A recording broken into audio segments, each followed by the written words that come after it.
Members of Congress, I have the high privilege and distinct honor of presenting to you the President of the United States.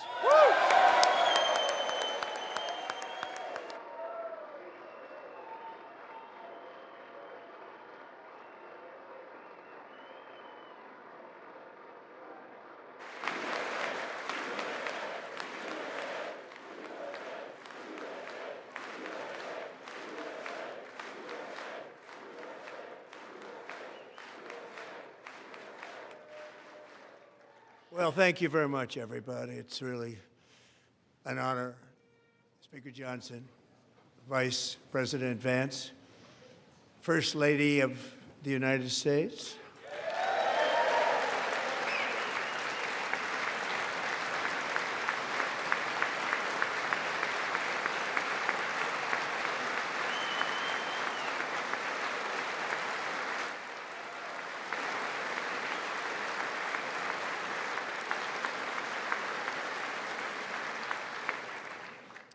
Second Lady of the United States,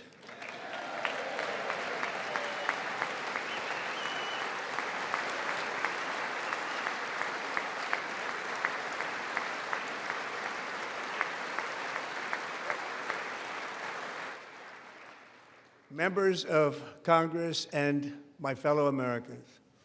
Our nation is back, bigger, better, richer, and stronger than ever before.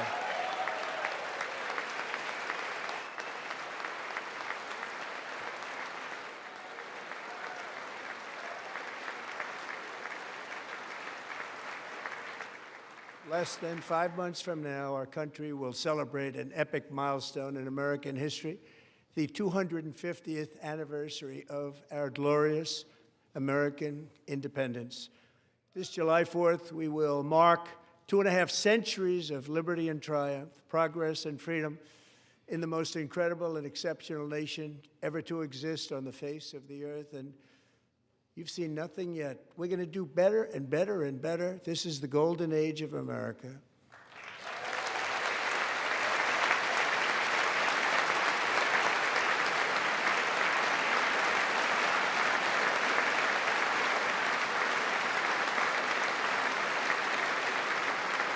When I last spoke in this chamber 12 months ago, I had just inherited a nation in crisis with a stagnant economy, inflation at record levels, a wide-open border, horrendous recruitment for military and police, rampant crime at home, and wars and chaos all over the world.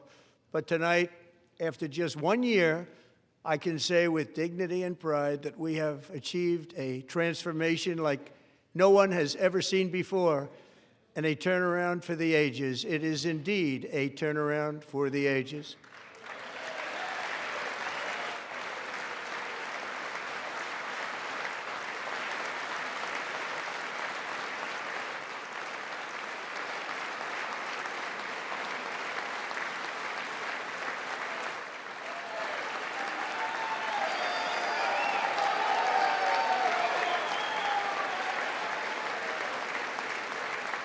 And we will never go back to where we were just a very short time ago. We're not going back. Today, our border is secure.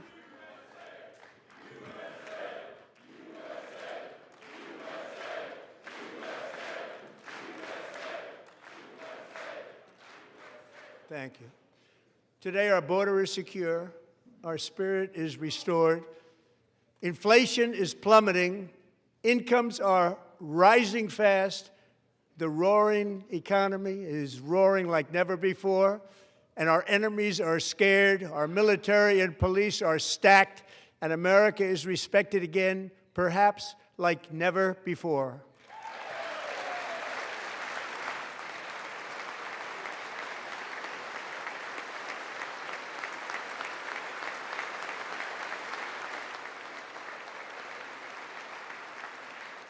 After 4 years in which millions and millions of illegal aliens poured across our borders, totally unvetted and unchecked, we now have the strongest and most secure border in American history by far.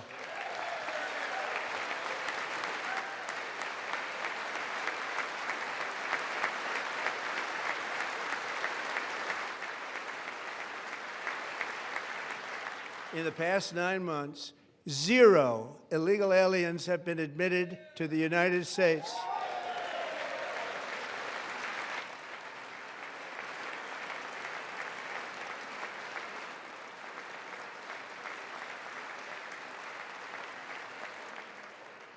But we will always allow people to come in legally, people that will love our country and will work hard to maintain our country.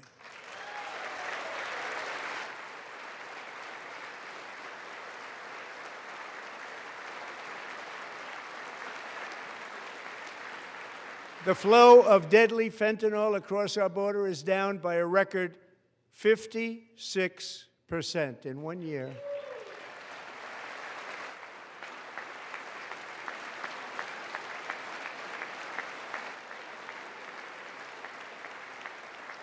And last year, the murder rate saw its single largest decline in recorded history. This is the biggest decline, think of it, in recorded history, the lowest number in over 125 years, year 1900. In fact, substantially before my wonderful father, I had a wonderful father, Fred, before he was born, substantially before he was born. That's a long time ago. He wouldn't like me to say that, but that's a long time ago. The Biden administration and its allies in Congress gave us the worst inflation in the history of our country. But in 12 months, my administration has driven core inflation down to the lowest level in more than 5 years. And in the last 3 months of 2025, it was down to 1.7%.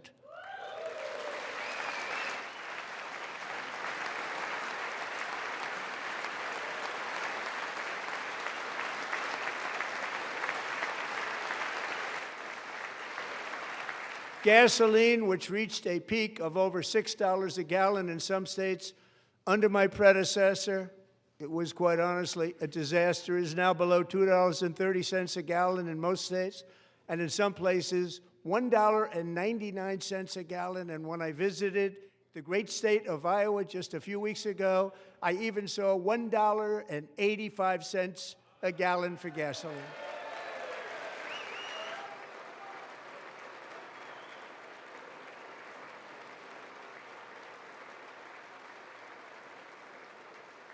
Mortgage rates are the lowest in 4 years and falling fast, and the annual cost of a typical new mortgage is down almost $5,000 just since I took office. 1 year.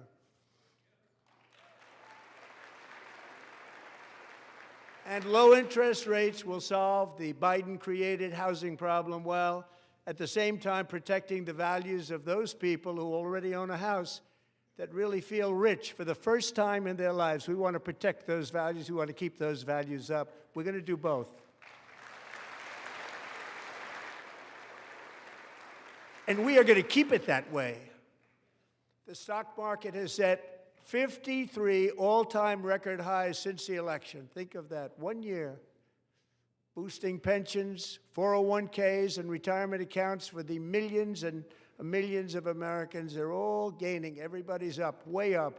In 4 long years, the last administration got less than $1 trillion in new investment in the United States. And when I say less, substantially less.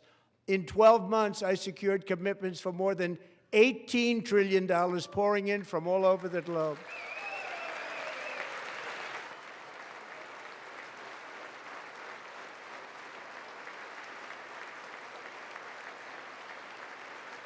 Think of it, much less than $1 trillion for 4 years versus much more than $18 trillion for 1 year. What a difference a president makes.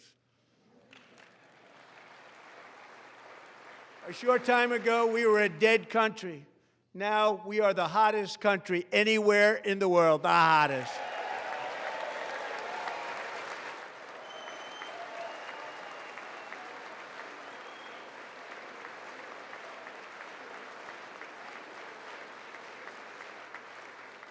As thousands of new businesses are forming in factories, plants, and laboratories are being built, we have added 70,000 new construction jobs in just a very short period of time. It's getting bigger and bigger and stronger.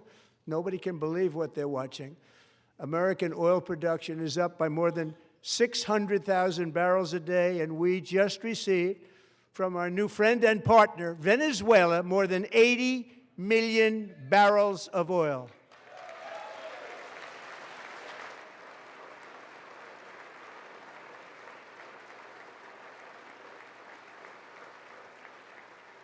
American natural gas production is at an all-time high because I kept my promise to drill, baby, drill.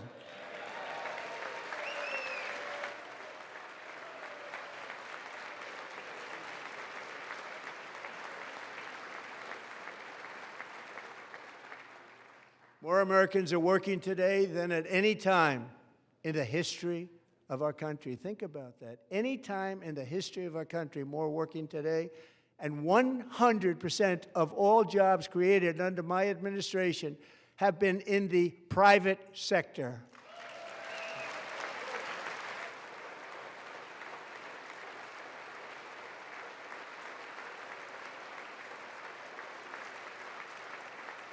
We ended DEI in America.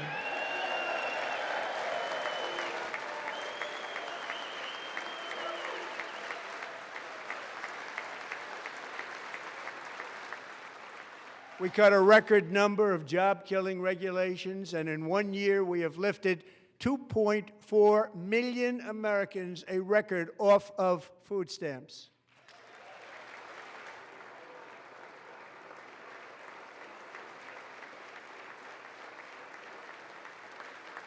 And for all of these reasons, I say tonight, members of Congress, the state of our union is strong.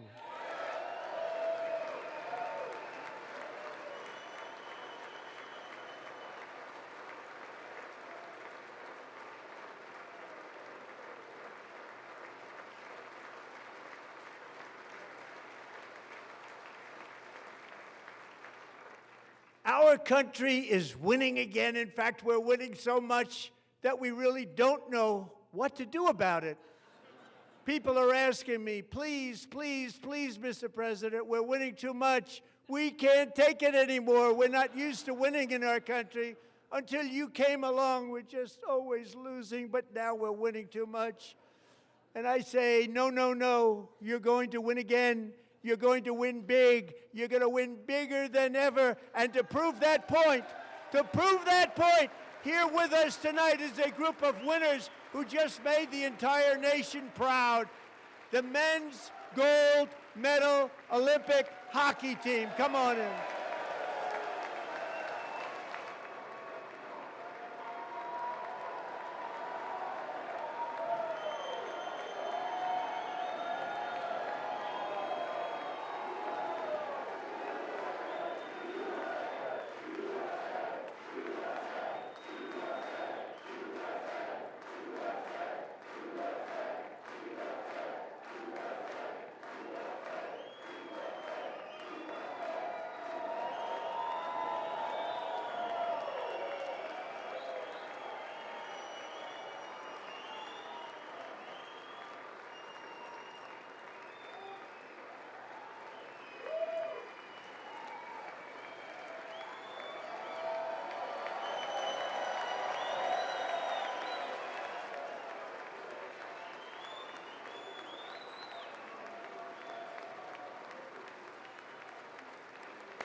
Go ahead.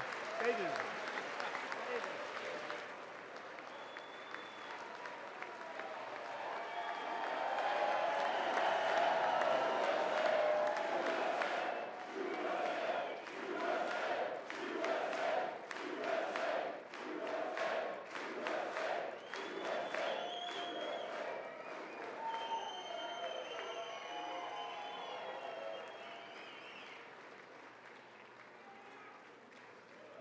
That's the first time I've ever seen them get up.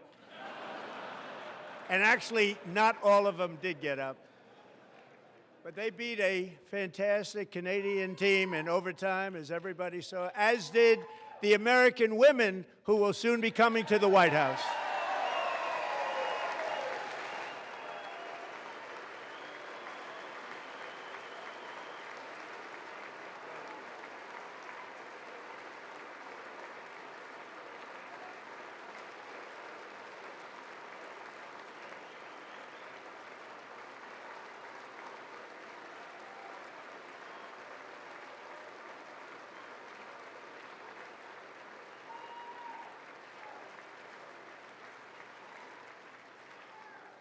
They were in the Oval Office before, and I just want to say a second very big congratulations to Team USA. But I have to say that, and I told them this, and we took a vote of the team. I said, anybody votes no, I'm not doing it. So they stood there, and they weren't about to say no, because I've never seen a goaltender play as well as goalie Connor Hellebuck.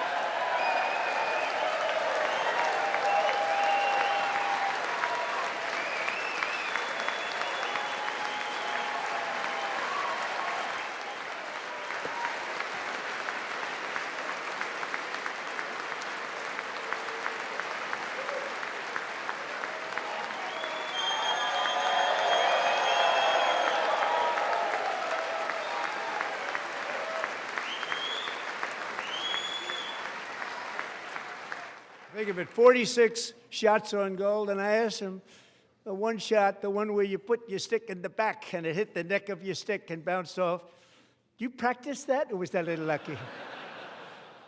He refused to answer that question.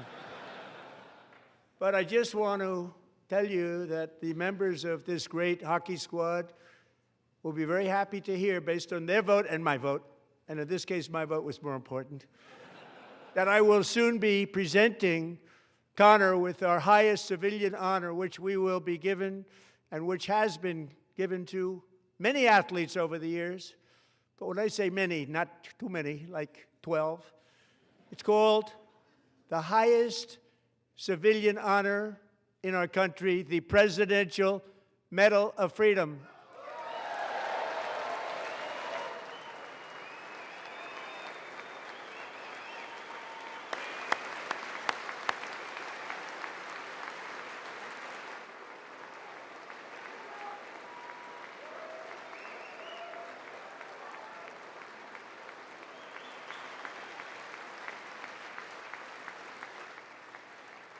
Great athletes have gotten that, very great, the best, and I thought he deserved it. And I did take a vote, every single one of them. I said, I'm not giving it if anybody goes no, and every single one of them rapidly put up their hand.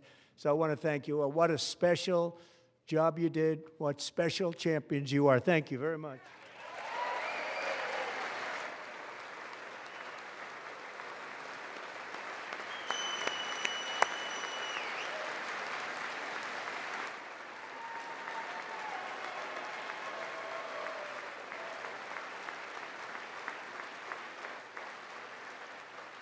I'm also pleased to say that the next time the Olympic torch is lit, it will be here in America for the 2028 Olympics, and it's the summer version right in Los Angeles. We're going to do a good job in Los Angeles.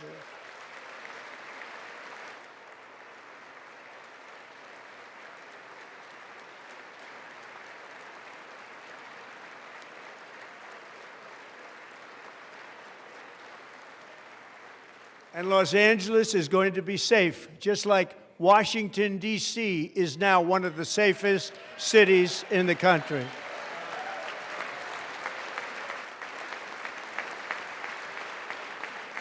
And this year, and I must say I got them both. I got them in my first term, and I was disappointed because I didn't think I'd be the president when this happened. But strange things took place. And now I've got them because I got the Olympics and I got the 2026 FIFA World Cup, and I wanted to claim the 250th, but I didn't get away with that one. I couldn't claim that one for myself. But we're getting the World Cup, so we have the World Cup and the Olympics coming, and that is exciting news.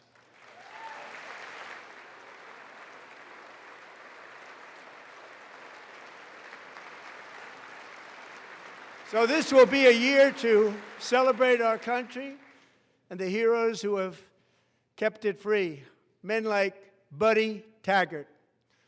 At age 17, Buddy volunteered to defend America in World War II, serving in the Pacific under the great General Douglas MacArthur. He fought bravely in the famous Battle of Manila, worked so hard. He was badly wounded and almost killed by enemy machine guns in Luzon. And 81 years ago this month, he liberated the largest internment camp in the Philippines, one of the largest anywhere in the world. But he earned many honors, including a Purple Heart and a Bronze Star, came home, started a family, and tonight he is in the gallery looking forward to July 4th, 2026, his 100th birthday.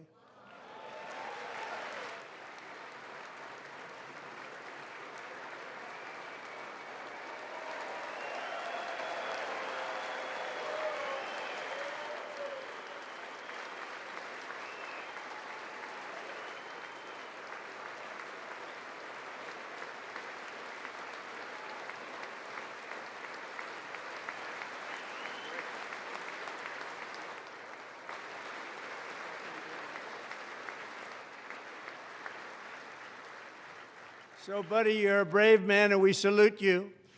Even in times of challenge, setback, and immense heartache, the spirit of 1776 has always shone through very brightly. It was July 4th of last year when floodwaters tore through a girls' summer camp in Central Texas, one of the worst things I've ever seen. I was there, rising 26 feet in the matter of minutes, tragically claiming many, many lives. You all remember that one. As the waters threatened to sweep her away, 11-year-old Millie Kate McClelland closed her eyes and prayed to God. She thought she was going to die. Those prayers were answered when Coast Guard rescue swimmer Scott Ruskin descended from a helicopter above. Nobody knew where he came from. It was Scott's first ever rescue mission, a young guy, but very brave, very, very top, always top in his class. And he lifted not just Millie Kate, but 164 others to safety.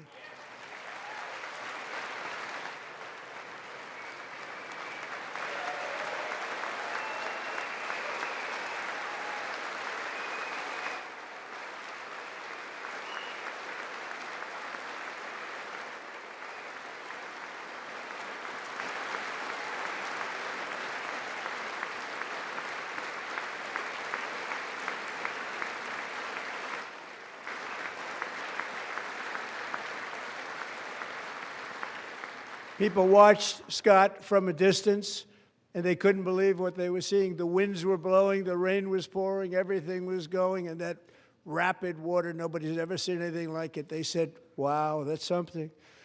Tonight, Scott and Millie Kate are here together, reunited for the very first time. Thank you, Scott, Millie Kate.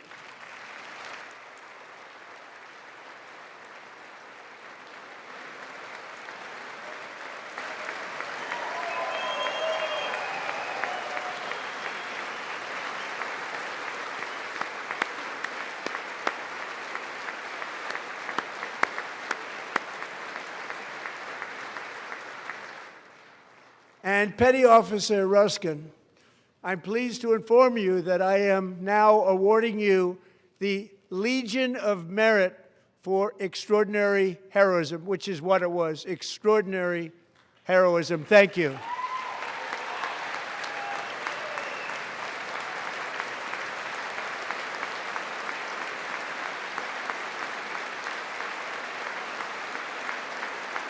And I'd like to have the military aide to please come down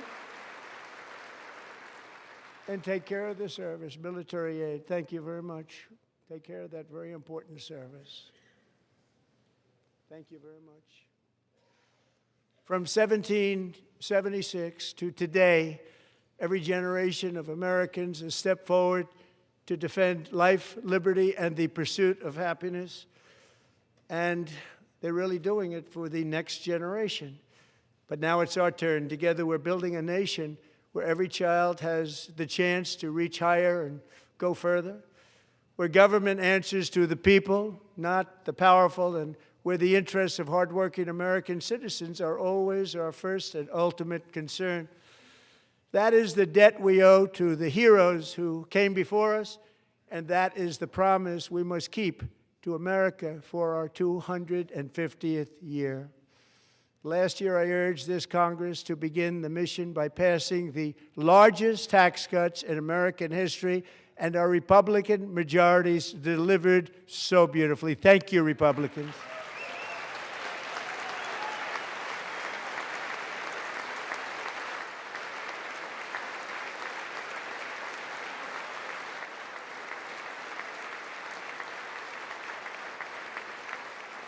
All Democrats, every single one of them, voted against these really important and very necessary, massive tax cuts.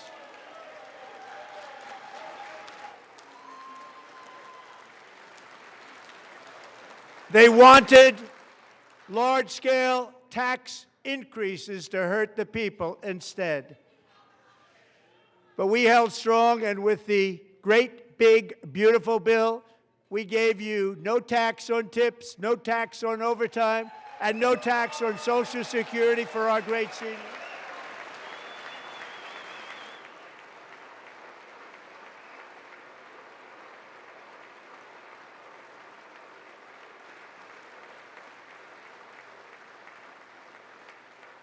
And we also made interest on auto loans tax deductible the first time, but only if the car is made in America.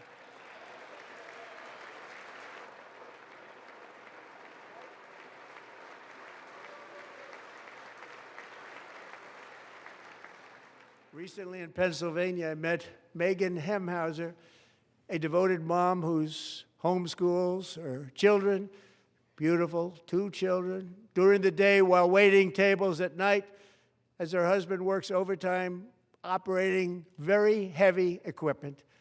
Megan is here this evening, and she's happy to tell you that she is so much richer because with no tax on tips, no tax on overtime, and our expanded child tax credit done again by Republicans, Megan and her husband will take home more than $5,000 extra just for the year, cutting her tax bill in more than half.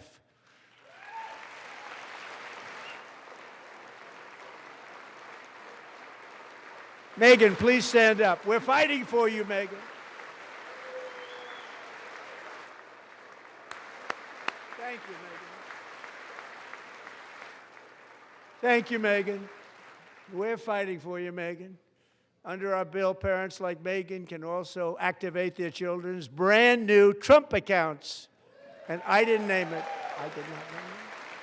I did not name that.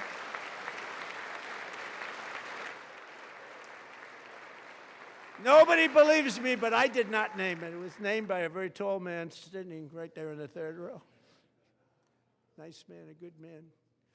Tax-free investment accounts for every American child. This is something that's so special and has taken off and gone through the roof.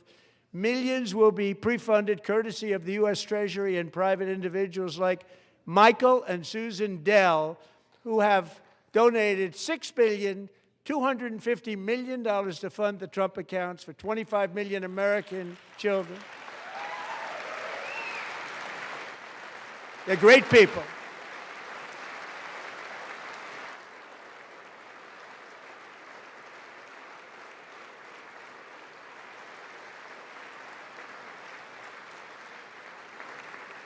You know, I asked Michael Dell, how do you make all that money? He said, well, I just sat on my dorm in school, and I made computers, and I'd sell them to people, and I just kept selling and selling and selling, and pretty amazing story. That's called the American dream. He sold a lot of computers, a lot of those laptops, so I congratulate him on that, but I really thank him and Susan, as well as others like Brad Gerstner, a very tremendous guy. He was behind it right from the beginning. Brad Gerstner, thank you, Brad.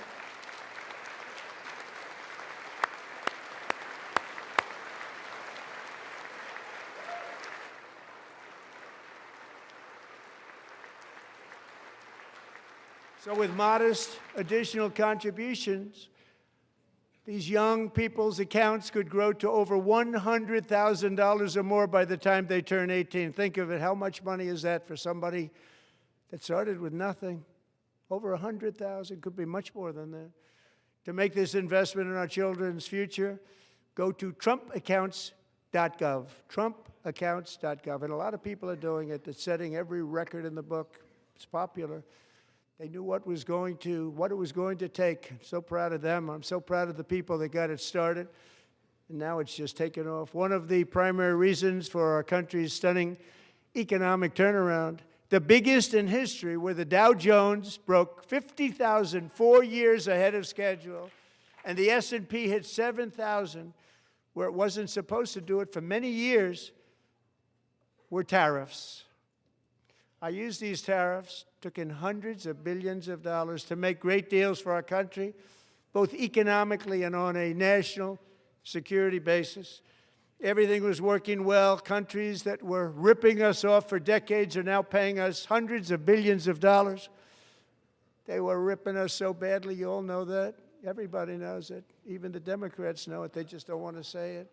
And yet these countries are now happy, and so are we. We made deals. The deals are all done. And they're happy. They're not making money like they used to, but we're making a lot of money.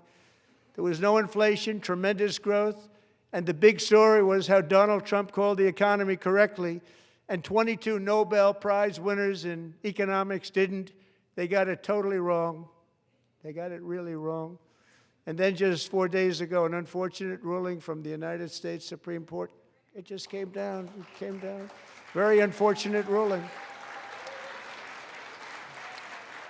But the good news is that almost all countries and corporations want to keep the deal that they already made, right, Scott? Knowing that the legal power that I, as president, have to make a new deal could be far worse for them, and therefore they will continue to work along the same successful path that we had negotiated before the Supreme Court's unfortunate involvement. So despite the disappointing ruling, these powerful country-saving, it's saving our country, the kind of money we're taking in, peace-protecting. Many of the wars I settled was because of the threat of tariffs. I wouldn't have been able to settle them without. Will remain in place under fully approved and tested alternative legal statutes. And they have been tested for a long time. They're a little more complex, but they're actually probably better, leading to a solution that will be even stronger than before. Congressional action will not be necessary. It's already time-tested and approved. And as time goes by, I believe the tariffs paid for by foreign countries will, like in the past, substantially replace the modern-day system of income tax, taking a great financial burden off the people that I love.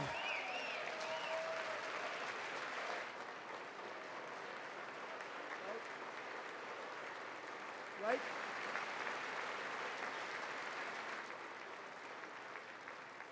Moving forward, factories, jobs, investment, and trillions of dollars will continue pouring into the United States of America because we finally have a president who puts America first. I put America first. I love America.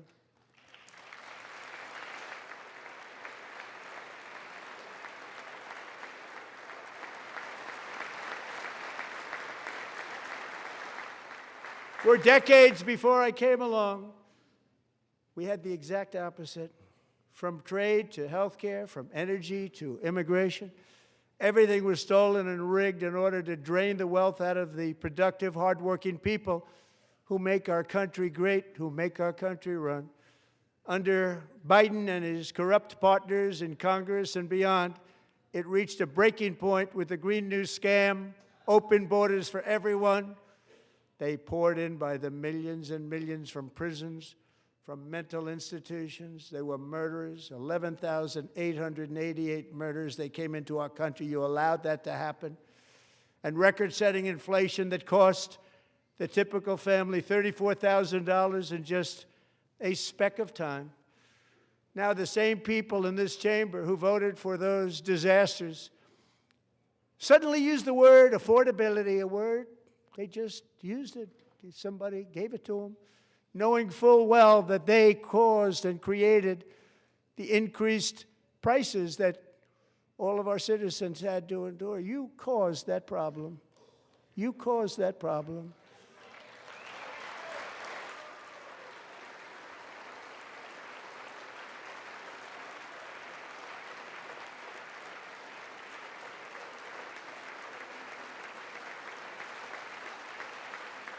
They knew their statements were a lie. They knew it.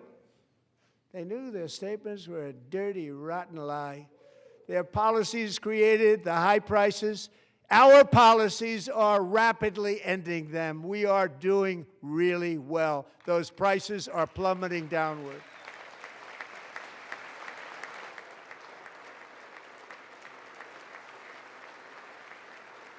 The price of eggs is down 60%, Madam Secretary. Thank you. The cost of chicken, butter, fruit, hotels, automobiles, rent is lower today than when I took office by a lot. And even beef, which was very high, is starting to come down significantly. Just hold on a little while. We're getting it down. And soon you will see numbers that few people would think were possible to achieve just a short time ago. Nobody can believe when they see the kind of numbers, and especially energy, when they see energy going down to numbers like that, they cannot believe it. It's like another big tax cut. I'm also confronting one of the biggest ripoffs of our times, the crushing cost of health care caused by you.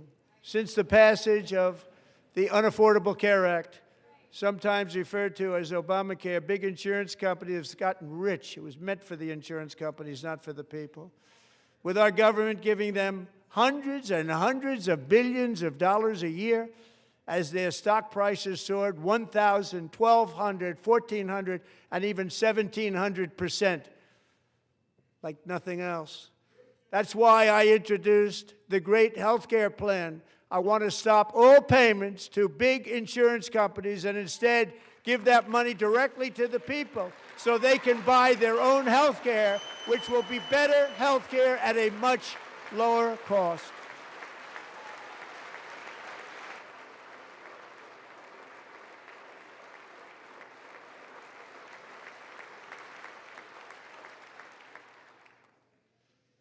In addition, my plan requires maximum price transparency. That's a big deal. Sounds so simple, so big. And I did that in my first term, and the Democrats immediately terminated it with full knowledge that they were doing a very bad thing for the people. Costs were going to go way up, and that's what happened, and now I'm bringing them way down on health care and everything else. I'm also ending the wildly inflated cost of prescription drugs like has never happened before.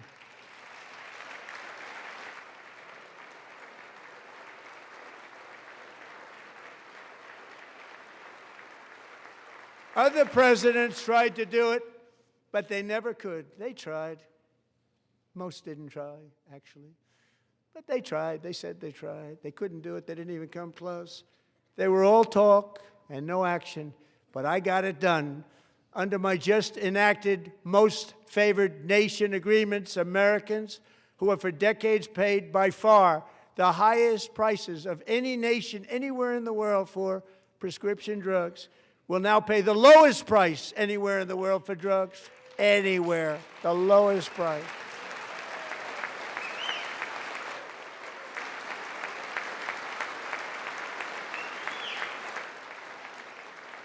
So in my first year of the second term, should be my third term, but strange things happen. I took prescription drugs, a very big part of health care, from the highest price in the entire world to the lowest. That's a big achievement.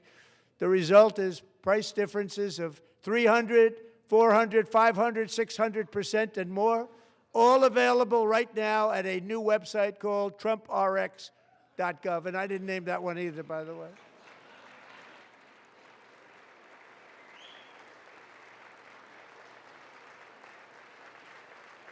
And here tonight is the very first customer ever to get that big discount, and it is big, Catherine Rayner. For 5 years, she and her husband have struggled with infertility, and they turned to IVF. One drug has been costing Catherine $4,000 to purchase, but a few weeks ago, she logged onto the TrumpRx website and got that same drug that cost $4,000, got it for under $500. A reduction of much more, actually, than $3,500. Catherine, we are all praying for you, and you're going to be a great mom.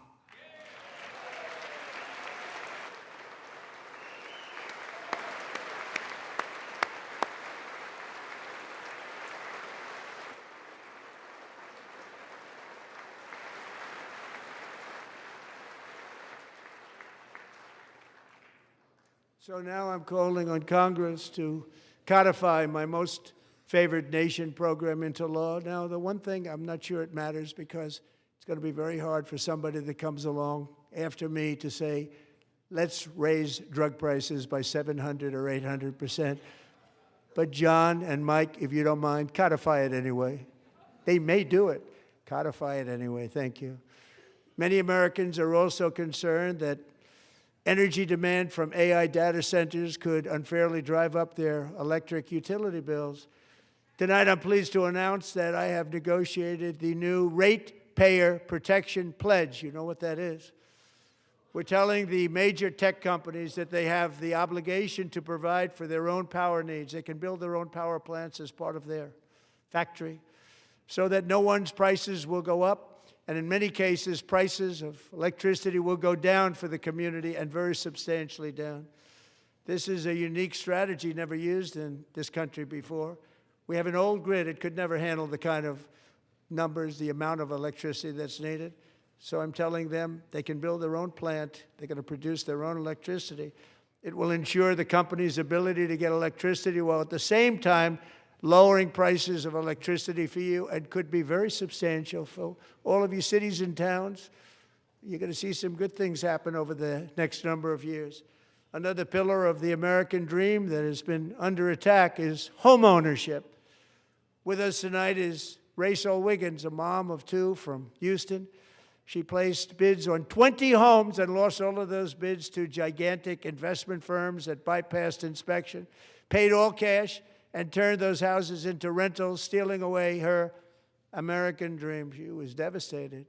Stories like this are why last month I signed executive order to ban large Wall Street investment firms from buying up in the thousands single-family homes.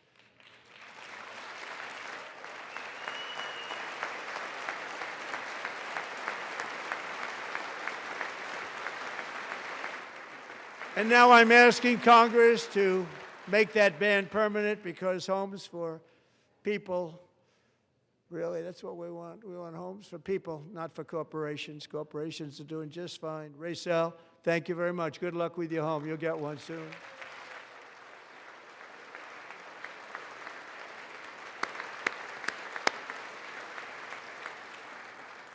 We're also working to make it easier for Americans to save for retirement. And under this administration, we will always protect Social Security and Medicare. They are not protecting it for our seniors. We will always protect Social Security, Medicare, Medicaid.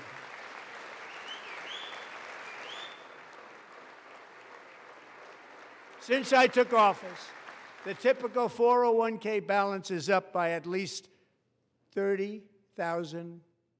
That's a lot of money. We have millions and millions of people, because the stock market has done so well, setting all those records. Your 401ks are way up. Yet half of all of working Americans still do not have access to a retirement plan with matching contributions from an employer. To remedy this gross disparity, I'm announcing that next year my administration will give these often forgotten American workers, great people, the people that built our country, access to the same type of retirement plan offered to every federal worker. We will match your contribution with up to $1,000 each year. As we ensure that all Americans can profit from a rising stock market, let's also ensure that members of Congress cannot corruptly profit from using insider information.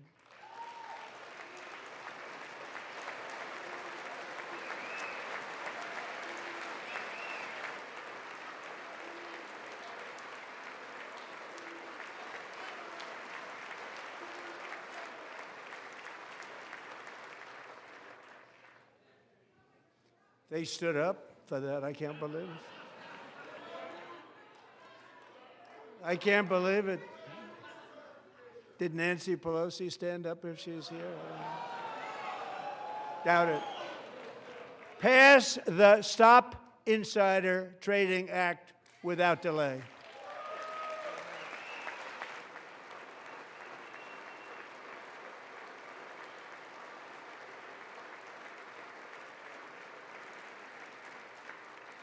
I wasn't sure if anybody even on this side was going to applaud for that. I'm very impressed. Thank you. I'm very impressed. But when it comes to the corruption that is plundering, it's plundering America.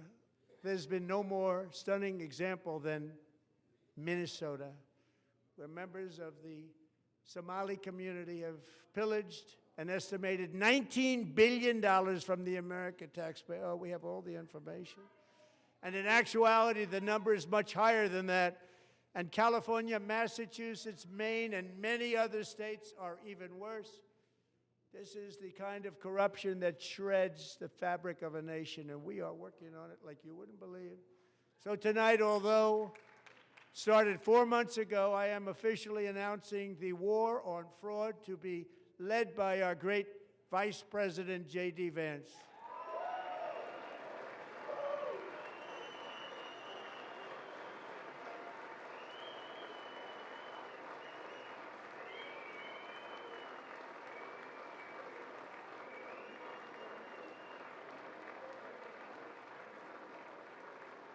He'll get it done.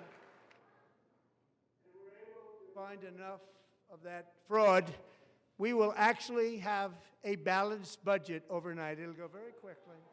That's the kind of money you're talking about. We'll balance our budget. The Somali pirates who ransacked Minnesota remind us that there are large parts of the world where corruption and lawlessness are the norm, not the exception. Importing these cultures through unrestricted immigration and open borders brings those problems right here to the USA. And it is the American people who pay the price in higher medical bills, car insurance rates, rent, taxes, and perhaps most importantly, crime. We will take care of this problem. We're going to take care of this problem. We are not playing games. Delilah.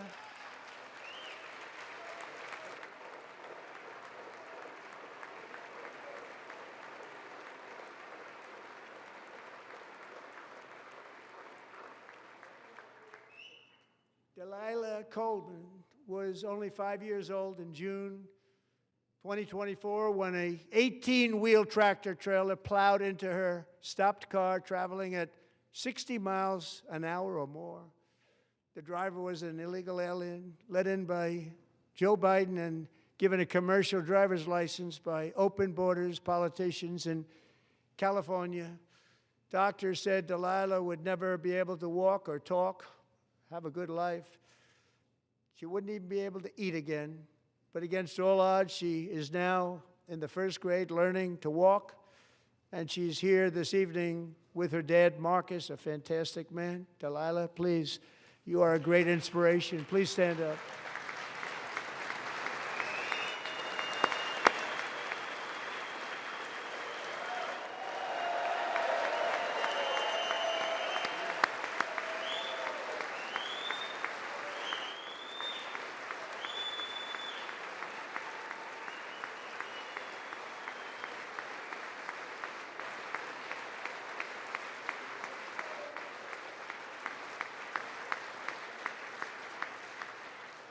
Thank you, Delilah. Many, if not most, illegal aliens do not speak English and cannot read even the most basic road signs as to direction, speed, danger, or location. That's why tonight I'm calling on Congress to pass what we will call the Delilah Law, barring any state from granting commercial driver's licenses to illegal aliens.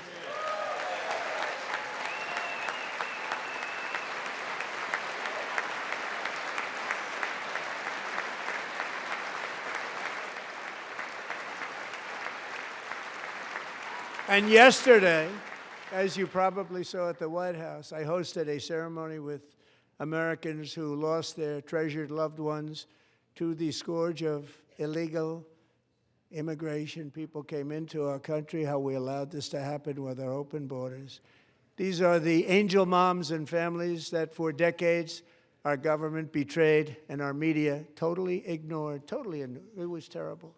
Hard to believe, actually.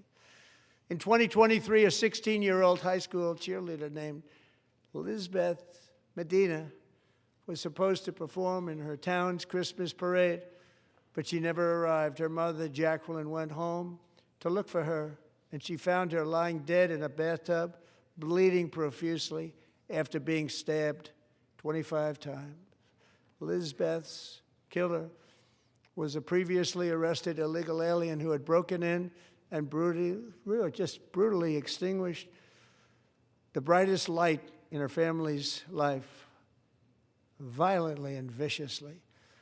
Her heartbroken mother is in the gallery to remind everyone in this chamber exactly why we are deporting illegal alien criminals to our country at record numbers, and we're getting them the hell out of here fast. We don't want them.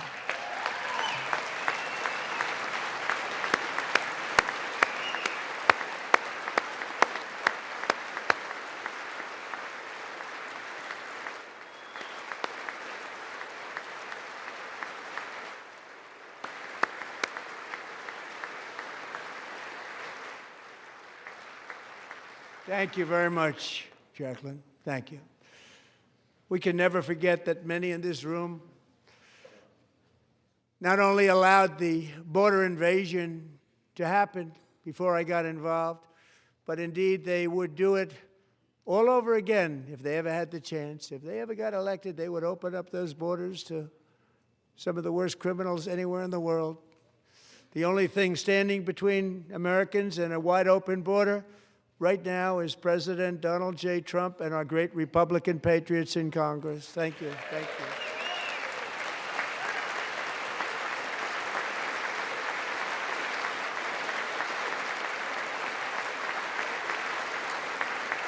As we speak, Democrats in this chamber have cut off all funding for the Department of Homeland Security. It's all cut off.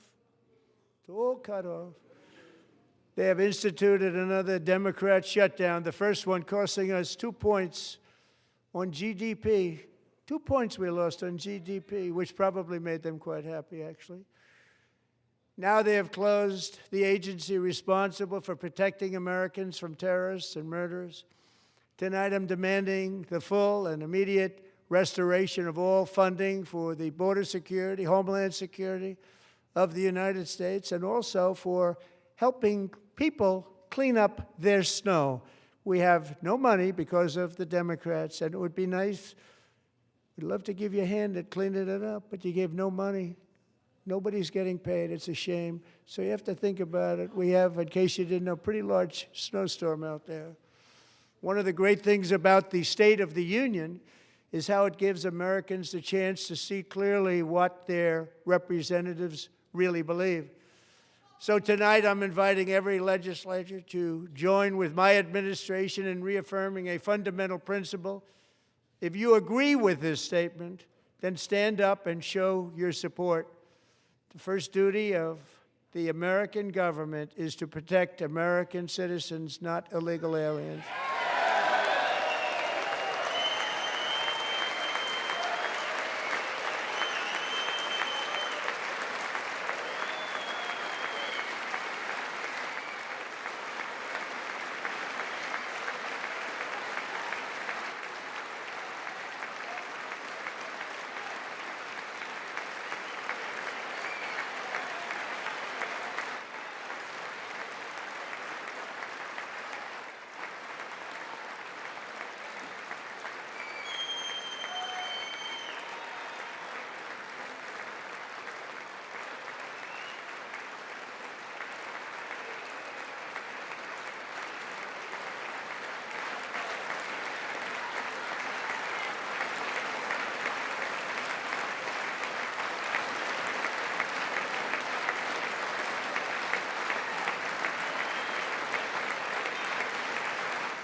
Isn't that a shame? You should be ashamed of yourself not standing up. You should be ashamed of yourself. That is why I'm also asking you to end deadly sanctuary cities that protect the criminals and enact serious penalties for public officials who block the removal of criminal aliens. In many cases, drug lords, murderers all over our country, they're blocking the removal of these people out of our country, and you should be ashamed of yourself.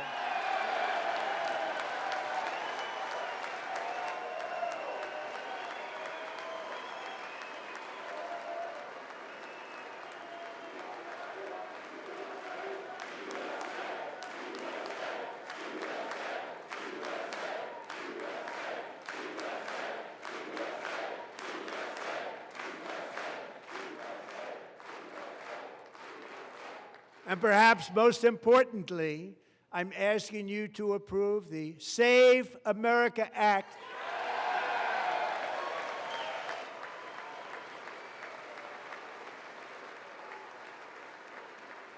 To stop illegal aliens and others who are unpermitted persons from voting in our sacred American elections. That cheating is rampant in our elections. It's rampant. It's very simple. All voters must show voter ID.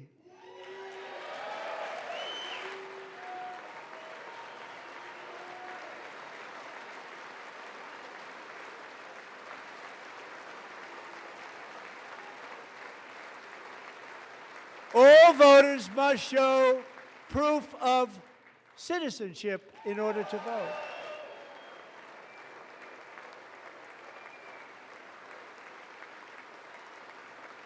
And no more crooked mail-in ballots except for illness, disability, military, or travel. None. And this should be an easy one. And by the way, it's polling at 89%, including Democrats, 89%.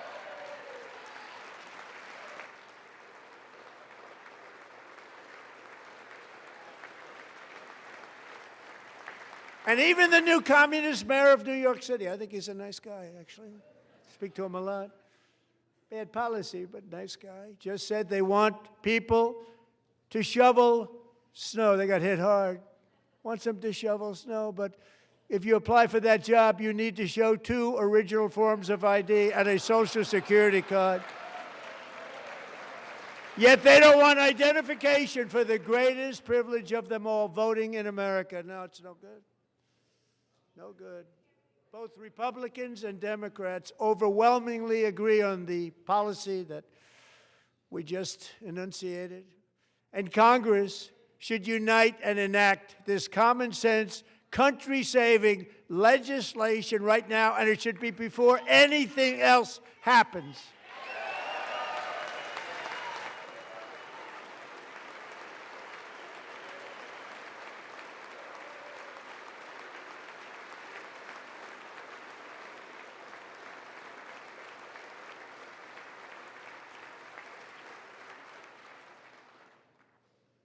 And the reason they don't want to do it, why would anybody not want voter ID? One reason, because they want to cheat. There's only one reason. They make up all excuses. They say it's racist. They come up with things you almost say, what imagination they have. They want to cheat. They have cheated. And their policy is so bad that the only way they can get elected is to cheat. And we're going to stop it. We have to stop it, John.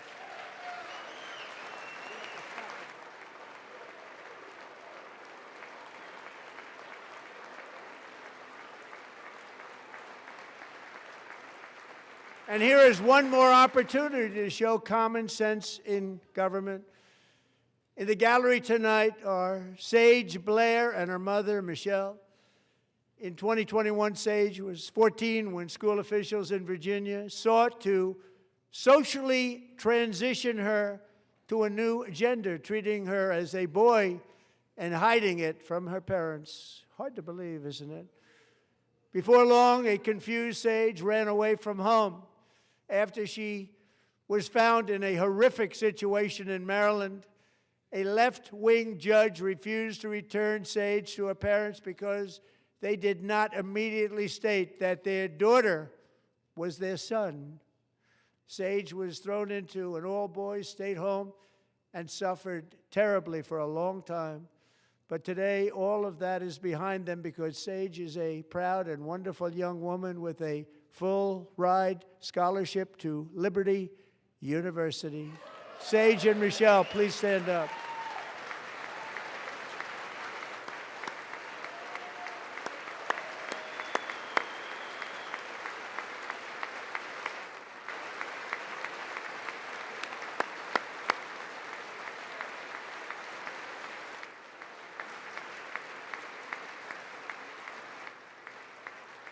And thank you for your great bravery. And who can believe that we're even speaking about things like this? 15 years ago, if somebody was up here and said that, they'd say, what's wrong with him? But now we have to say it because it's going on all over numerous states without even telling the parents. But surely we can all agree no state can be allowed to rip children from their parents' arms and transition them to a new gender against the parents' will. Who would believe that we're even talking about this? We must ban it, and we must ban it immediately.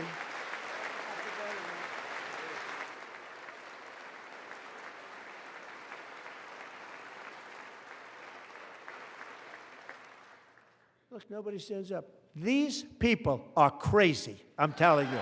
They're crazy.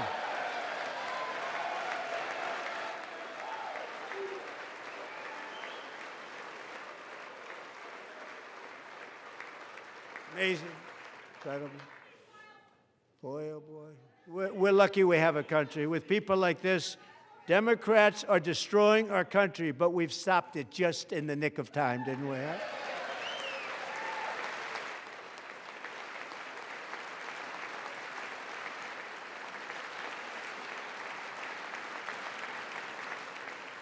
No one cares more about protecting America's youth than our wonderful First Lady, now a movie star. She's a movie star. Can you believe it? Who would have believed that? Over the past year, she has had an incredible impact championing AI legislation, advancing a landmark executive order on foster care, and helping secure $30 million to launch the Melania Trump Foster Youth to Independence Initiative. It's a tremendous, really a tremendous thing that happened and had a lot of bipartisan support. She gets much better bipartisan support than I do. I get none. She gets a lot. Someday you're going to have to tell me how you did that. And students and educators in every state have joined the First Lady's efforts in the presidential AI challenge, keeping America's next generation positioned to succeed and strongly succeed in the future. Tonight, we welcome two young people whose lives reflect the First Lady's impact, Sierra Burns and Everest Nevermont. Thank you both, and Melania, thank you. I know how hard you worked on it. Thank you very much.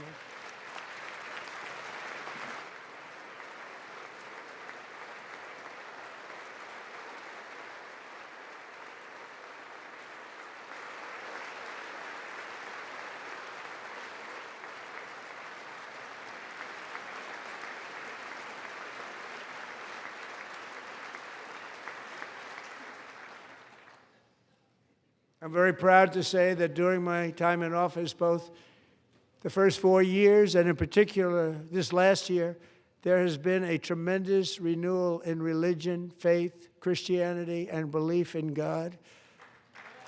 Tremendous renewal.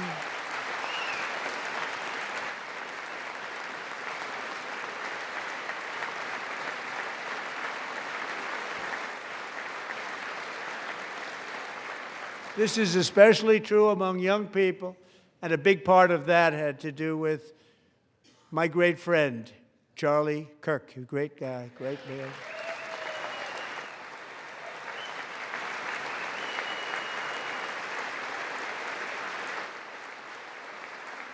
So last year, Charlie was violently murdered by an assassin and martyred, really martyred for his beliefs. His wonderful wife, Erica, is with us tonight. Erica, please stand.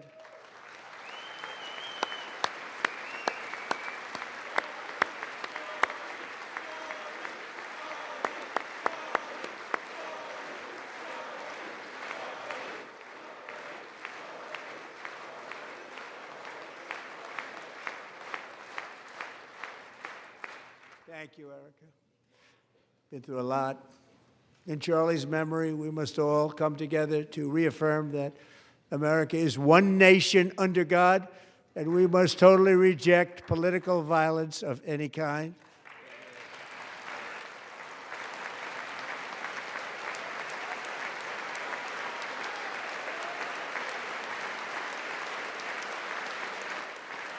We love religion, and we love bringing it back, and it's coming back at levels that nobody actually thought possible. It's really a beautiful thing to see. Above all, unleashing America's promise requires keeping our communities safe. We have made incredible strides, yet dangerous repeat offenders continue to be released by pro-crime Democrat politicians again and again. We are honored to be joined tonight by a woman who's been through hell, Anya Zarutska. In 2022, she and her beautiful daughter, so beautiful, what a beautiful young woman, Irina, fled war-torn Ukraine to live with relatives near Charlotte, North Carolina. And by the way, what's going on with Charlotte? Last summer, 23-year-old Irina was riding home on the train when a deranged monster who had been arrested over a dozen times and was released through no cash bail, stood up and viciously slashed a knife through her neck and body. No one will ever forget there were people on that train. No one will ever forget the expression of terror on Irina's face as she looked up at her attacker in the last seconds of her life. She died instantly. She had escaped a brutal war only to be slain by a hardened criminal, set free to kill in America, came in through open borders. Mrs. Zarutska, tonight I promise you we will ensure justice for your magnificent daughter, Irina.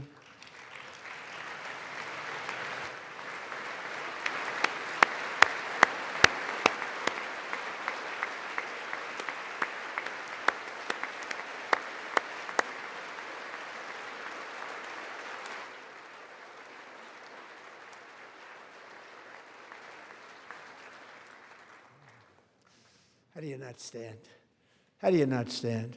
I'm asking this Congress to pass tough legislation to ensure that violent and dangerous repeat offenders are put behind bars, and importantly, that they stay there.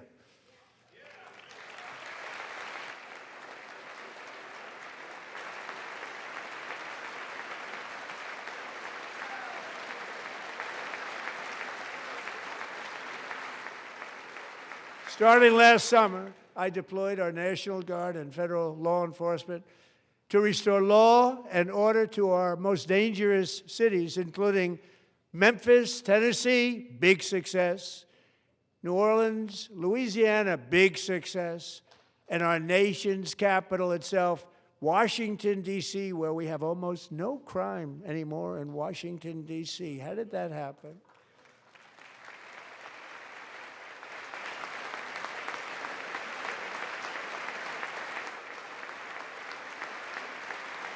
In fact, crime in Washington is now at the lowest level ever recorded, and murders in D.C. this January were down close to 100% from a year ago.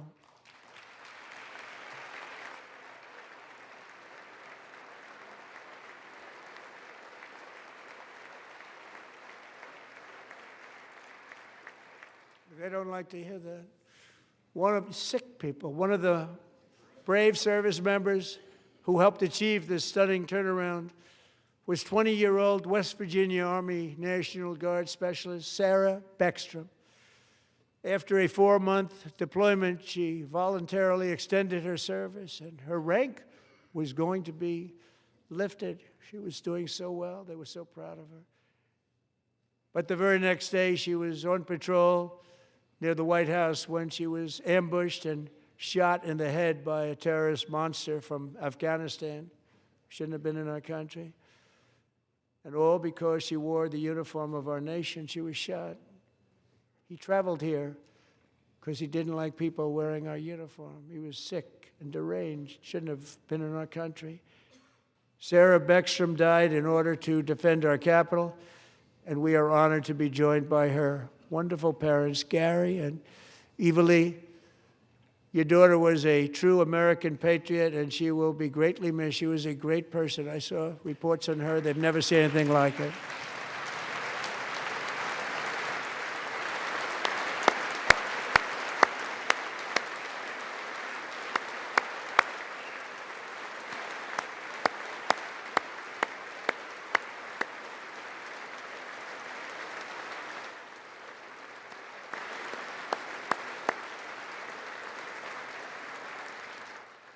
So sorry. Thank you very much. She's a great young lady. I saw reports that were like perfect. She was perfect. Serving alongside Sarah that day was Staff Sergeant Andrew Wolf. The terrorist shot Andrew in the head, and no one thought he could possibly make it. The two of them, Sarah and Andrew, both shot violently in the head. Neither was expected to make it. They weren't even given a chance, except his wonderful mother, named Melody, who I spoke to the same night, and she was so positive. The doctors thought that Andrew was gone, but his mother said, no, Mr. President, Andrew will be fine. He's going to make it. I've never seen anything like it. I mean, he was given almost no chance. She said, I have no doubt, sir, he's going to be okay. This was a conversation that I had with her that night, with her son laying helplessly in bed, blood all over. Everybody is praying, she said, sir, he will be okay. The doctors didn't understand what she was saying, and after looking at the results of the damage done, neither did I.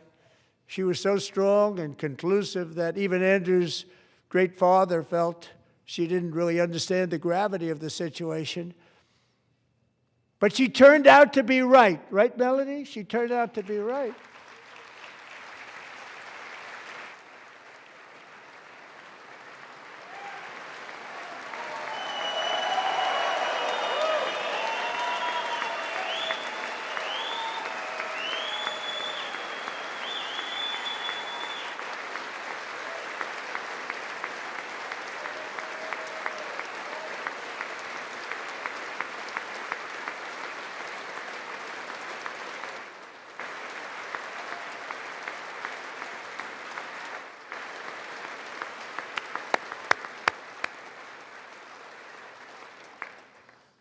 Amazing, actually.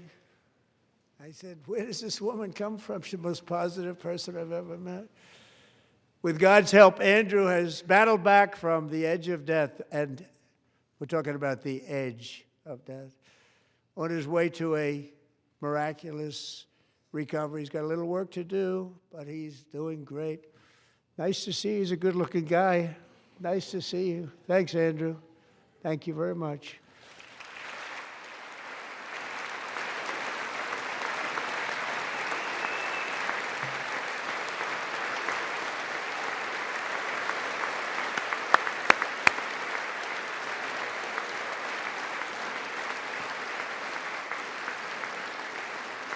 So, Andrew, while you're up, now I'm going to ask a highly respected General James Seward to present Staff Sergeant Andrew Wolf and the great family of Sarah Beckstrom with the award created by our late great President George Washington himself. It's called the Purple Heart.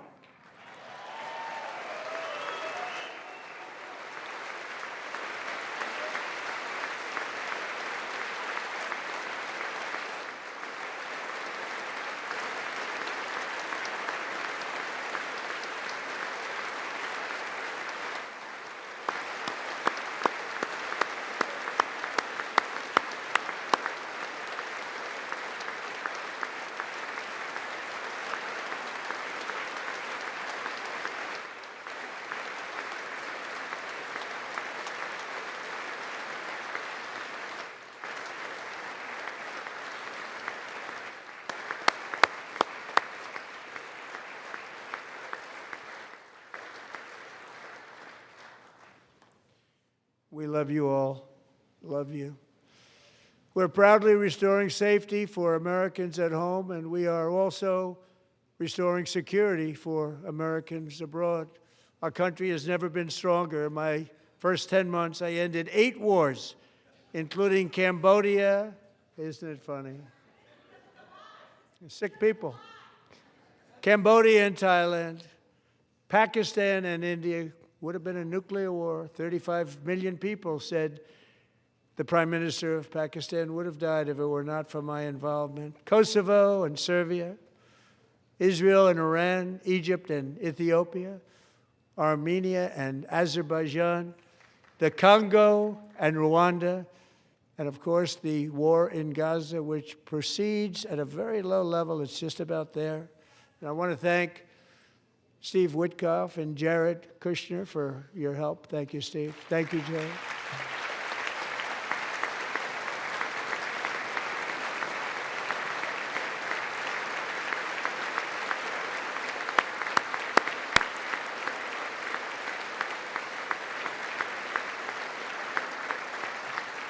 And I also want to thank the man they report to, Secretary of State Marco Rubio. Thank you, Marco.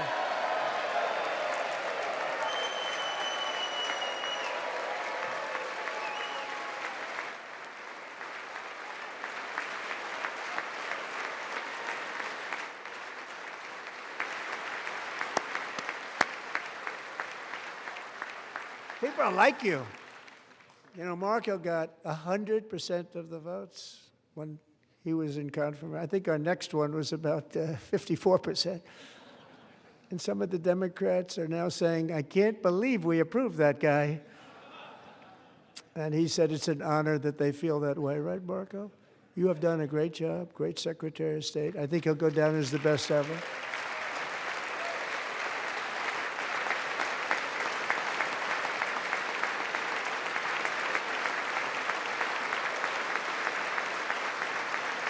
Under the ceasefire I negotiated, every single hostage, both living and dead, has been returned home. Can you believe that?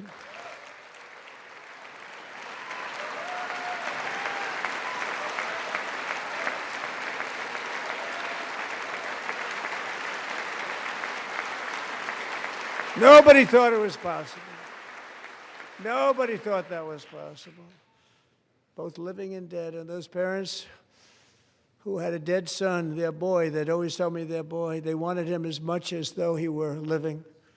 It was an amazing period of time. And they came back, and when we got all of the living hostages back, and many, many before them, but I always said those last 20 are going to be very tough, but we got many, many more, hundreds.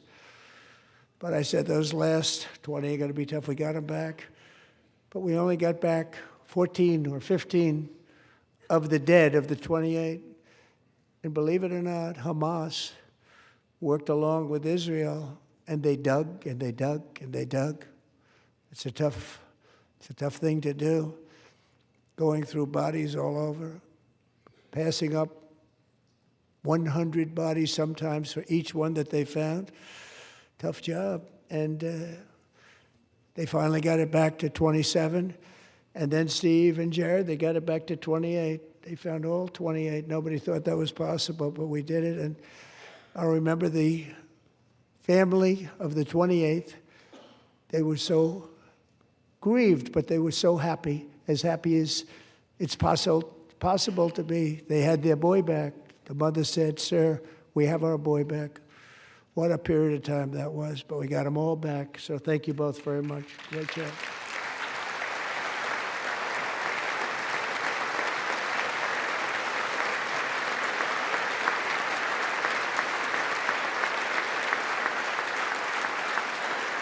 And we're working very hard to end the 9th war, the killing and slaughter between Russia and Ukraine, where 25,000 soldiers are dying each and every month. Think of that, 25,000 soldiers are dying a month.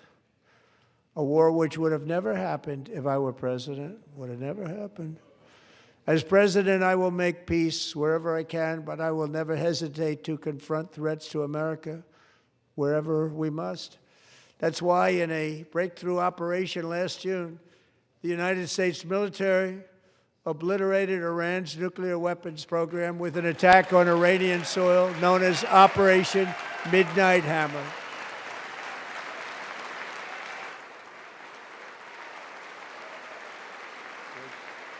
Good.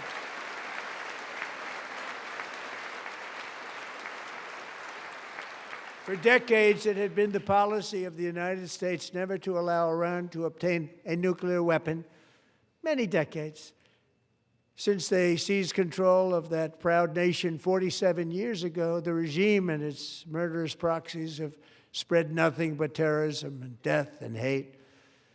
They've killed and maimed thousands of American service members and hundreds of thousands and even millions of people with what's called roadside bombs. They were the kings of the roadside bomb. And we took out Soleimani. I did that during my first term. Had a huge impact. He was the father of the roadside bomb.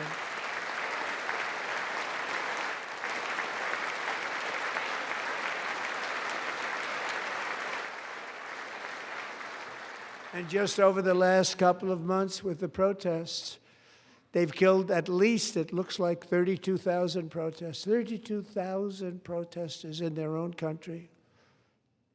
They shot them and hung them. We stopped them from hanging a lot of them with the threat of serious violence. But this is some terrible people. They've already developed missiles that can threaten Europe and our bases overseas, and they're working to build missiles that will soon reach the United States of America. After Midnight Hammer, they were warned to make no future attempts to rebuild their weapons program, and in particular, nuclear weapons. Yet they continue. They're starting it all over. We wiped it out, and they want to start all over again, and are at this moment again pursuing their sinister ambitions. We are in negotiations with them. They want to make a deal, but we haven't heard those secret words. We will never have a nuclear weapon. My preference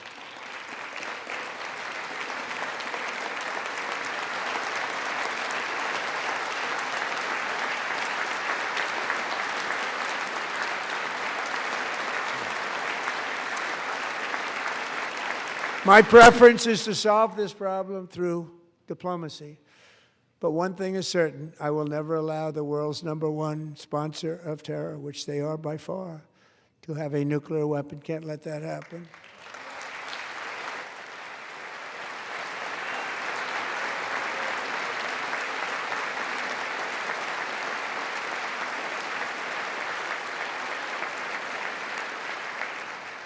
And no nation should ever doubt America's resolve.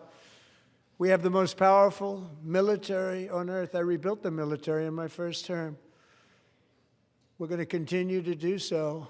Also, we just approved a $1 trillion budget. We have no choice. We have to be strong, because hopefully we will seldom have to use this great power that we built together. It's really called Peace Through Strength, and it's been very, very effective.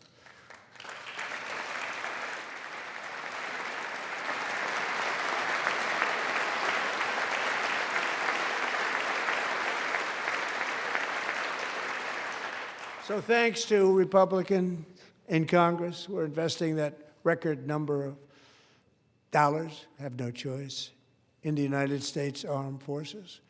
Also creating a lot of jobs, but we're not even doing it for that reason.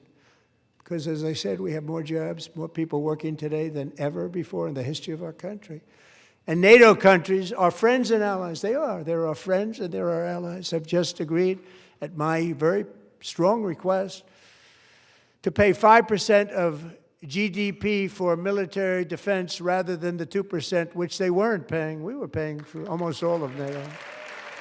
Now they're paying 5 as opposed to not paying 2.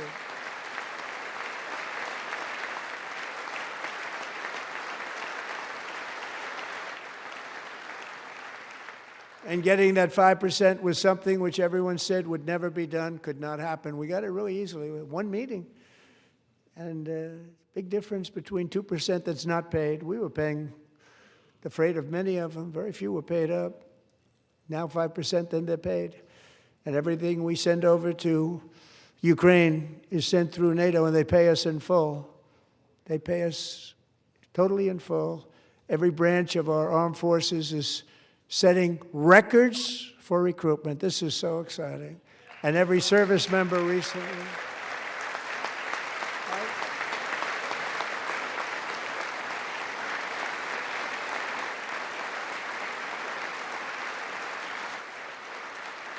And every service member recently received a warrior dividend of $1,776.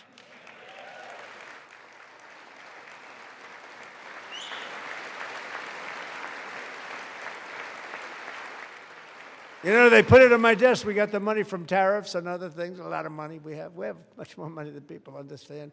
Have to rebuild that program a little bit, but it won't take long. But we got the money, and it was $1,775, and they wanted my approval.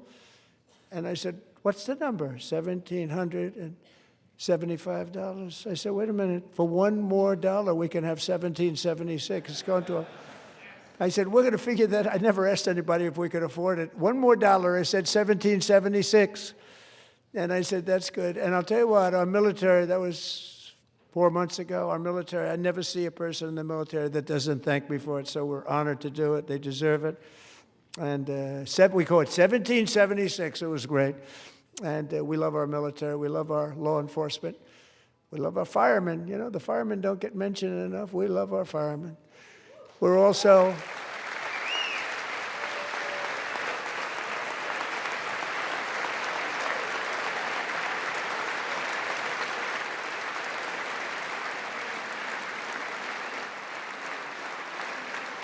We're also restoring American security and dominance in the Western Hemisphere, acting to secure our national interests and defend our country from violence, drugs, terrorism, and foreign interference. For years, large swaths of territory in our region, including large parts of Mexico, really large parts of Mexico, have been controlled by murderous drug cartels. That's why I designated these cartels as foreign terrorist organizations, and I declared illicit fentanyl as a weapon of mass destruction.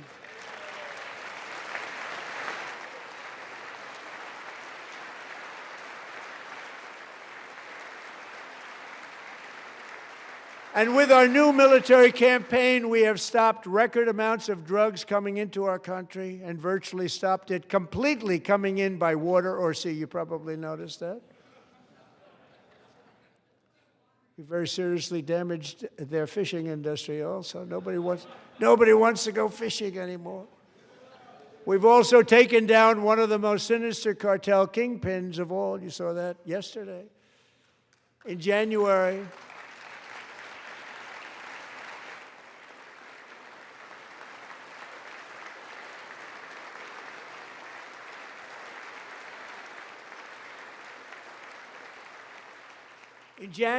elite American warriors carried out one of the most complex, spectacular feats of military competence and power in world history. No one's seen anything like it. Foreign leaders, I won't tell you who, called me and they said, very impressive, very good.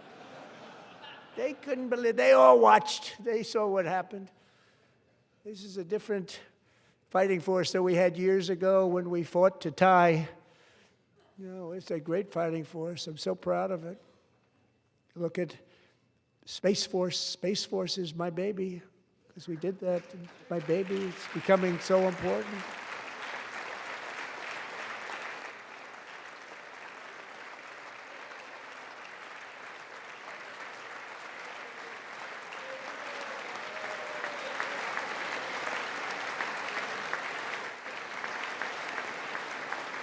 And America's armed forces overwhelmed all defenses and utterly defeated an enemy, good fighters, to end the reign of outlaw dictator Nicolas Maduro and bring him to face American justice.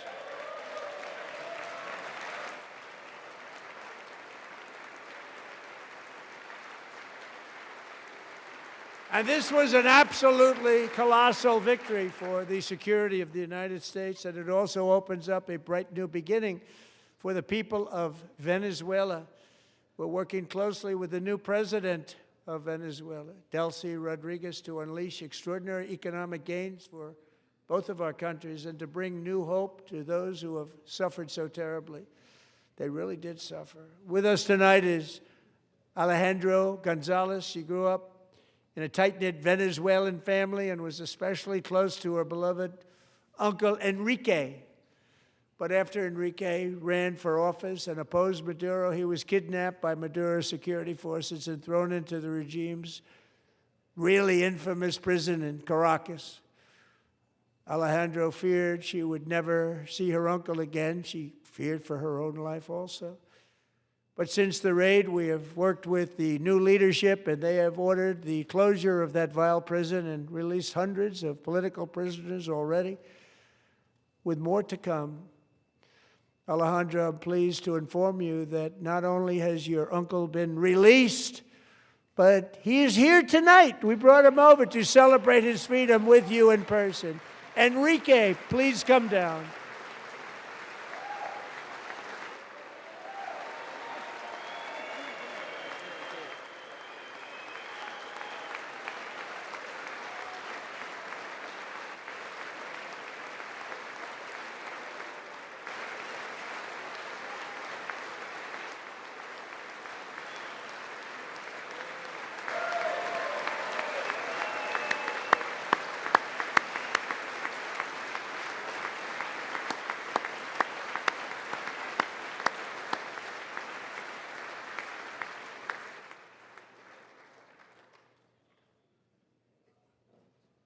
Thank you, Enrique. Have a good time. Nice to have you back, Enrique. There were many heroes on that January raid to capture Maduro, really great heroes. It was very dangerous. They knew we were coming. They were all set. But the deeds of one warrior that night will live forever in the eternal chronicles of military valor. Chief Warrant Officer 5, Eric Slover, planned the mission and was the flight lead in the cockpit of the first helicopter, a big, beautiful, powerful helicopter. It was a massive Chinook carrying, as you can imagine, many, many American warfighters. Wearing the dog tags, his wife Amy had blessed with holy water before he left. She knew it was going to be a rough one. Eric steered the Chinook under the cover of night and descended swiftly upon Maduro's heavily protected military fortress. This was a major military installation, protected by thousands of soldiers and guarded by Russian and Chinese military technology. How did that work out? Not too good. While preparing to land, enemy machine guns fired from every angle, and Eric was hit very badly in the leg and hip, one bullet after another. He absorbed 4 agonizing shots, shredding his leg into numerous pieces. And yet, despite the fact that the use of his legs was vital to successful helicopter flight, legs are the most important part of flying a helicopter, to deliver the many commandos who would capture and detain Maduro was the only thing Eric was thinking about. Then, even as he was gushing blood, which was flowing back down the aisle, helicopter lands at a steep angle. The machine guns stood right in front of him. They were right in front of him, 2 machine gunners who escaped the wrath of the previous planes. Eric maneuvered his helicopter with all of those lives and souls to face the enemy and let his gunners eliminate the threat. Turned the helicopter around so the gunners could take care of business, saving the lives of his fellow warriors from what could have been a catastrophic crash deep in enemy territory. Only after safely landing the helicopter with all the warriors aboard in the exact right spot, which was vital to the mission. We probably would have had to maybe cancel the mission if that didn't happen. Eric told his co-pilot, also wounded, but not as gravely, to take over. I'm about ready to pass out. The success of the entire mission and the lives of his fellow warriors hinge on Eric's ability to take the searing pain. It was unbelievable what's happened to his legs of the bullets and keep on flying and landing and People knew what was happening. Everybody in the back of the helicopter knew because they saw the blood pouring down the aisle. Chief Warrant Officer Slover is still recovering from his serious wounds, but I'm thrilled to say that he is here tonight with his wife, Amy. Eric and Amy, come on in.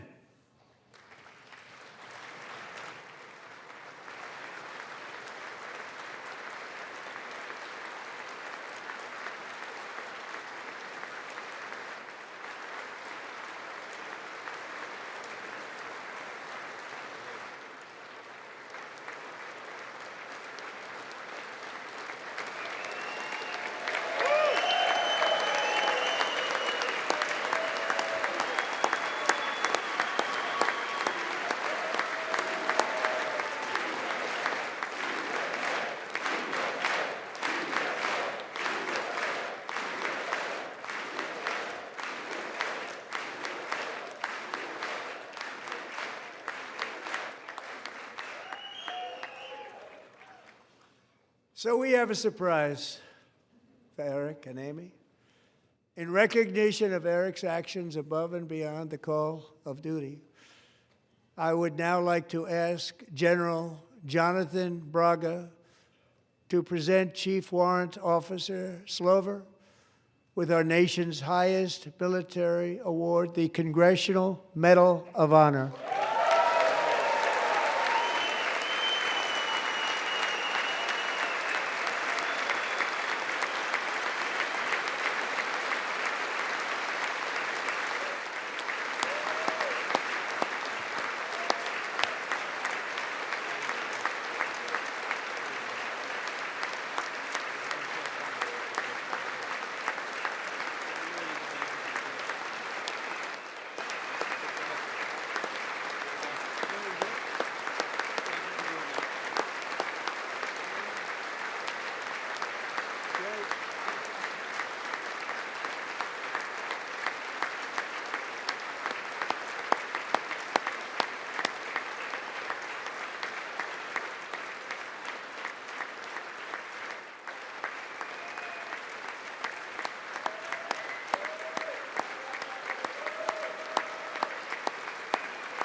Well, thank you very much, Eric and Amy. Great to get to know you. I met with them and with a lot of their fellow warriors at Fort Bragg recently. You notice the name Fort Bragg, we have it back, we brought it back. We won the First World War with it, the Second World War with it, and then they decided to change the name. So we changed it back. Everybody wanted to change back too. And 10 of Eric's fellow warriors from that incredible night of victory will also be receiving medals at a private ceremony that will soon be held at the White House, and Eric will be there. Thank you.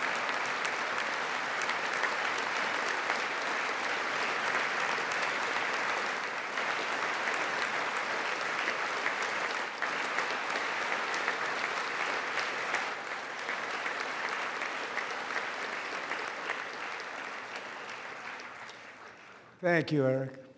That's a big one. Tonight we've celebrated many truly extraordinary American patriots, but there is one last living legend to honor before we go. He is one more heroic American aviator. Navy fighter pilot Royce Williams served in World War II, Korea, Vietnam, flying more than 220 missions. In the skies over Korea in 1952, Royce was in the dogfight of a lifetime, legendary dogfight. Flying through blizzard conditions, his squadron was ambushed by 7 Soviet fighter planes.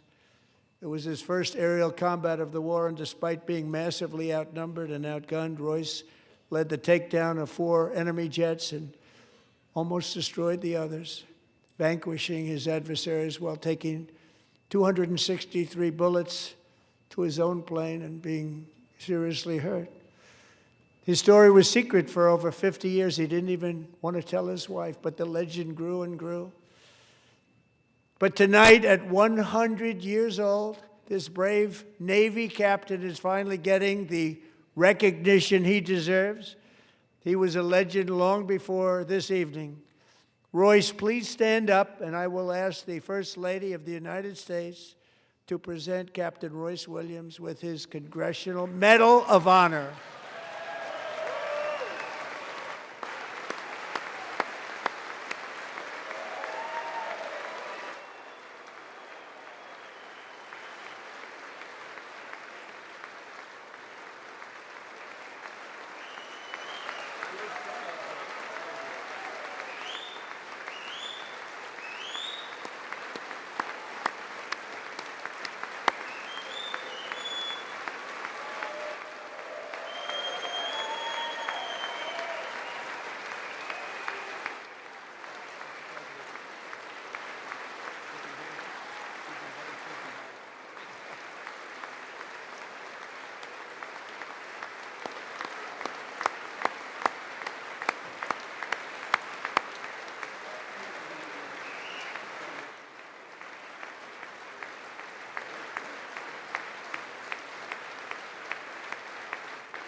Thank you, Royce, and thank you, Eric. I've always wanted the Congressional Medal of Honor, but I was informed I'm not allowed to give it to myself, and I wouldn't know why I'd be taking it, but if they ever open up that law, I will be there with you someday. But you know, that's our highest honor, Congressional Medal of Honor, and that's a big thing, and it's an honor to be in the same room with you. Thank you both very much, Eric. Thank you.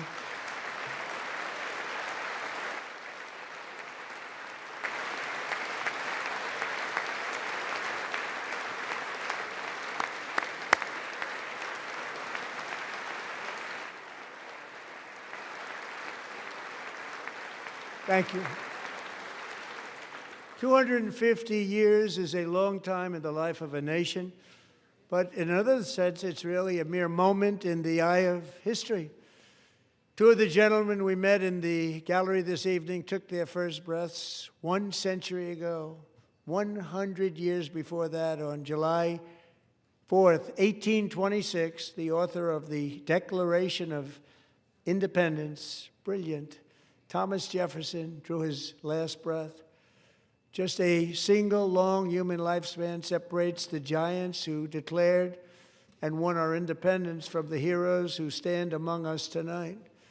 Everything our nation has done, everything we have achieved, has been the work of those few great lifetimes. In those brief chapters, Americans built this nation from 13 humble colonies into the pinnacle of human civilization and human freedom, the strongest, wealthiest, most powerful, most successful nation in all of history. Americans ventured out across the daunting and dangerous continent.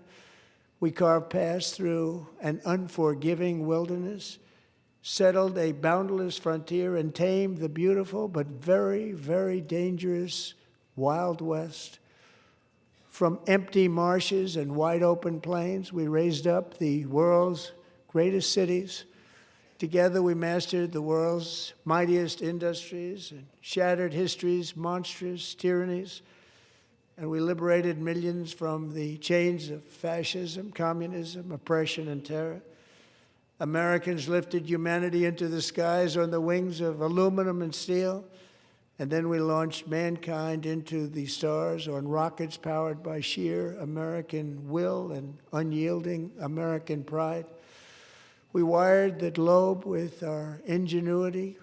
We captivated the planet with American culture. And now we are pioneering the next great American breakthroughs that will change the entire world.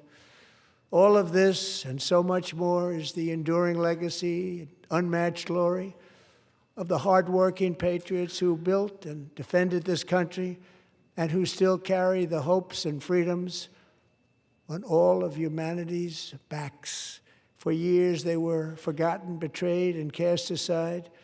But that great betrayal is over, and they will never be forgotten again. Because when the world needs courage, daring, vision, and inspiration, it is still turning to America. And when God needs a nation to work his miracles, he knows exactly who to ask. There is no challenge Americans cannot overcome, no frontier too vast for us to conquer, no dream too bold for us to chase, no horizon too distant for us to claim. For our destiny is written by the hand of providence, and these first 250 years were just the beginning.